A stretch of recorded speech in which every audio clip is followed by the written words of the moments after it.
The temperature of the sketch seems now to be rising a little. You see, all this programming and hours more, irredeemably middle class, reinforcing bourgeois values, inculcating a sense of family, property and middle class morality. Oh, this is heady stuff. They've stopped being funny and started to shoot from the hip. Indoctrinating an audience to believe in stability, wealth, capitalism, Western values, Caucasian supremacy, the royal family, the sanctity of marriage, masculinity, children and social heterodoxy. Is this satire? Is it polemic? Or what's going on? Openly flaunting words which can only be understood by the kind of people who take anti-racism to the ludicrous extreme of actually being anti-racist. What about programmes like Edge of Darkness, 40 Minutes, Panorama, Saturday Night Fry, Dialysis, Newsnight? I wish you could be here. They're now glaring at each other across the table. Two men in opposite corners of Britain in the late 80s.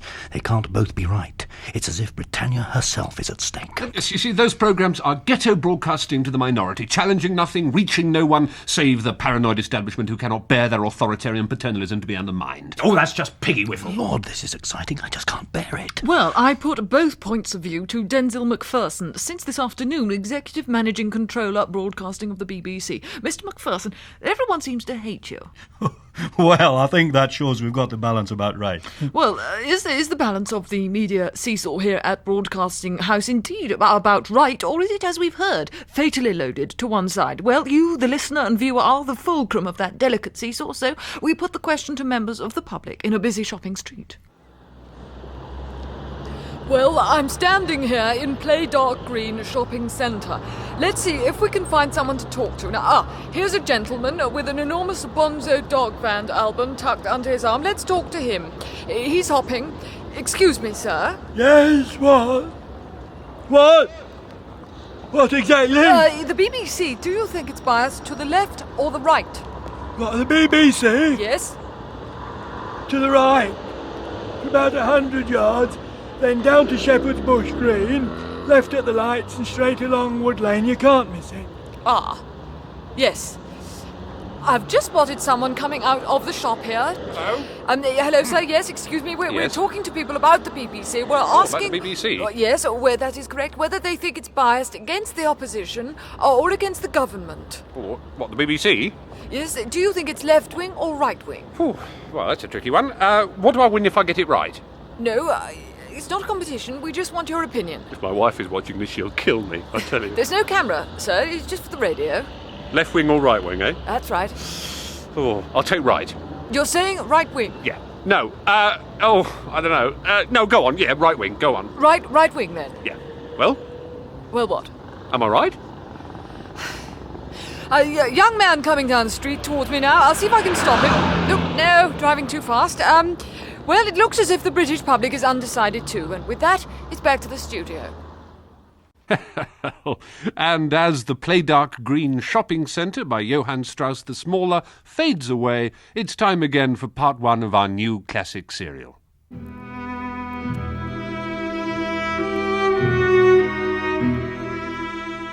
We present The Rooks of Koltabin by William Estrick, dramatised by Jacob Mude in an unbelievable 14 parts, considering David Lean's classic film version only lasted an hour and a half, starring Emma Gifted as Jane Fanshawe and Sir William de la Roche as Harwood Scrunts, with Bream Marswick as Merzen and Boblet Planche as the card table. Episode 1, Alarms and Excursions. The narrator is Henry de Saxe. I woke with a throbbing head and the knowledge that someone somewhere meant me no good. In my line of business, waking with a sore head is an occupational hazard, but unlike fine wine, it doesn't improve on further acquaintance. I tried to piece together the flickering images that constituted my last memories. I had driven out of town, that much I remembered, sure, pointing the sleek nose of the DB6 down the M3, stopping at a filling station. Damn this blinding pain. 3 men peering into the bonnet of an old Austin Westminster, one of them coming forward and asking for jump leads.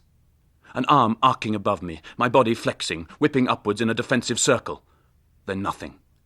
A vortex of light and a fantastic dancing pavan of brilliant images, like water reflected on a little Venetian bookshop wall through a Brunelleschi window. How had it all started? With the party. Nicola's blasted party. Nicola was a model. I'd been dating her for 2 weeks when she asked me to a party at a friend's Covent Garden studio flat. This must be the house. Lord, how dismal. Such ivy. Why, it is hiding the bell. No, here it is. Oh, Jane Fanshawe, you are trembling. This is no time for your schoolgirl qualms. You are a grown woman. Good morning. That is, my name is Jane Fanshawe. I wish to see Sir William de la Roche. Sir William? This is Slitheley Hall. Oh, yes, miss, but Sir William sees no one. I had no idea. Poor man. Sir William is not blind. Oh, I beg your pardon. I said Sir William is not blind. Yes, and I begged your pardon. That's as may be. I'm not a book-learning man. I'm not saying yes. I'm not saying no. I'm lost now. I was asking to see Sir William. Sir William sees no one. He has shunned society. I have a letter for him. You will at least present it to him. Follow me, miss. Thank you. I do not know your name. Merzen. Thank you, Mrs. Merson. You have served Sir William long? Not as long as my tongue and twice as long as my teeth. A third of the square root of my hair and the quotient of the reciprocal cosine of pi times my elbows. Wait here. Sure, I knew the risks. Carpenter was dead. Sammy was going to be in a wheelchair for the rest of his life. I'm not your cardboard Mr. Hero, but there comes a point when you've got to make a stand. If the fat cats get it their way all the time, then the world becomes unbearable. That's my philosophy, I guess. I stroked the ugly, squat muzzle of my Walter PK-32. In an unfriendly world, this piece of precision engineering had often been my only trustworthy companion. I peered out from the basket. Someone was coming. I have your letter, but tell me more of your history, Miss Fanshawe. Well, sir, where would you have me begin? At the beginning, Miss Fanshawe. Well, then, you must know that my mother died before I was born, and my father, Captain Jack Fanshawe. Mad Jack? Yes, sir, I believe that is what the world knew him as. He died giving birth to me. He left my guardian, Mr. Spottiswoode, an amiable gentleman in the city, nothing but debts to settle after his death. Aye, that's Jack, all right. I was educated at Mr. Spottiswoode's expense at Highfields, a charitable institution in Hertfordshire. A charitable institution in Hertfordshire? Yes, sir, a charitable institution in Hertfordshire, some miles from the town of Royston. The town of Royston, you say? You have it exactly, Sir William. Call me Billy. Please go on, Miss Fanshawe. I passed many happy days at this charitable institution in Hertfordshire, some miles from the town of Royston, and indeed within happy distance of Hitchin and Stevenage, though further from Hatfield and made walking a pleasure. Miss Fanshawe, I see you know your hearts well. Oh, yes, sir. I had a check-up yesterday. Pray continue with your narrative. At Highfields, I was placed under the supervision of a Miss Bedlow, a kindly lady with bent legs and straitened circumstances. Miss Agnes Bedlow? No, indeed, sir, a Miss Constance Bedlow. And when you left the care of this Miss Agnes or Constance Bedlow? Under Mr. Spottiswoode's direction, I assumed a number of positions abroad as companion and governess to certain prominent families. I left the employ of one of Germany's reigning houses under a cloud. Then I joined the household of the late Sir Robert Carver, only to have to leave after one of his sons tried to force his attentions upon me. Did he succeed? No, sir, only the eldest son can succeed. That is the law. I see. Upon coming out into the world, I found that Mr. Spottiswoode, the amiable gentleman in the city who was my guardian, had died, leaving me no provision under his will save a letter of introduction to you, Sir William Billy. That letter you have on the card table before you. Now you know my story. It is a story that saddens me deeply, Jane. I knew your parents well. Your mother was an angel and your father was a hound. So Cousin Basil wasn't mad. You yourself were not wholly indifferent to my mother's charms in earlier, happier times, I think. I loved her, Jane. I was to have married her if your father had not won her from me. I have not played since that night. This card table is all that reminds me of those mad days. I am sensible of that, sir. Sensible? Deeply sensible. I loved her, Jane. I loved her as only a Billy can. Let me look at you. You have her eyes, I think. Oh, yes, sir. In my reticule. I keep them with me always. So now, after so many years, Kitty's girl comes to me for a position. I have no children for you to govern, Jane, yet. No wife for you to be companion to. I'm quite alone in the world. After all your travels, I must seem boring. Oh, no, sir. Yes, boring. I'm boring and alone. What would you want with an interest-free loan? Oh, sir, I grieve for what you have suffered. You barely know me, Jane. I'm sensible of that. Sensible? Deeply sensible. In time, howsoever, you may grow to like me. Perhaps even... No, sir. Jane, we are two sensible people, two deeply sensible people. There is only one position in my household for Kitty's girl. I believe you can guess. Sir William. Hush now. How soon may I expect an answer? Oh, Billy, I must give it to you now. Yes, 100 times yes. Jane, that's splendid news. You'll find the sculleries downstairs. Mrs. Merson will give you a uniform and a mop. Come along, Jane, down to the kitchens with you, and you'll curtsy to your master too, or cook will give you such a licking. Oh. So it had been Hardwick all along. I guess in my heart I always knew that. I looked down on Nicola, that beautiful body now twisted, useless, limbs stupid, jerking, limp like a rag doll. I closed a shattered, bloodied finger around the trigger, pointed the ugly steel-blue barrel into my mouth, closed my eyes and... Oh, hell, there'd been too many deaths. I threw the automatic into the canal, heaved myself to my feet, and walked away.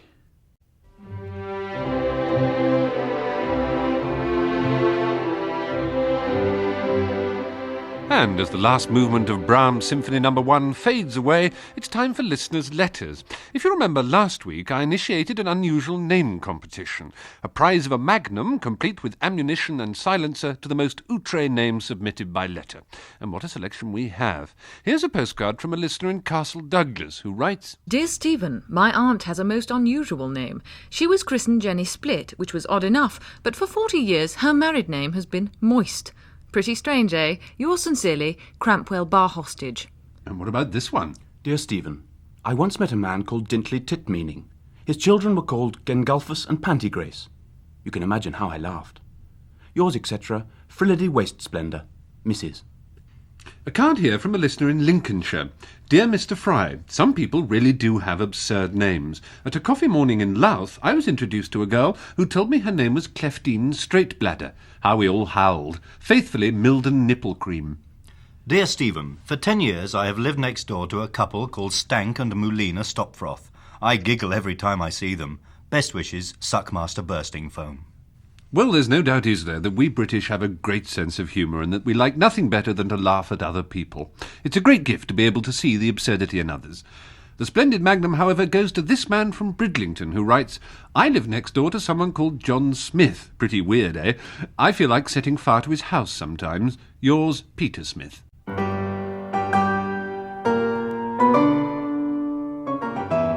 And as Liszt's sonata in B minor fades away, there's still just time to have a word with Jim and Robert about their books. Jim. It's a sort of guide to the good lavatories of Britain. I award stars to the best facilities in the land.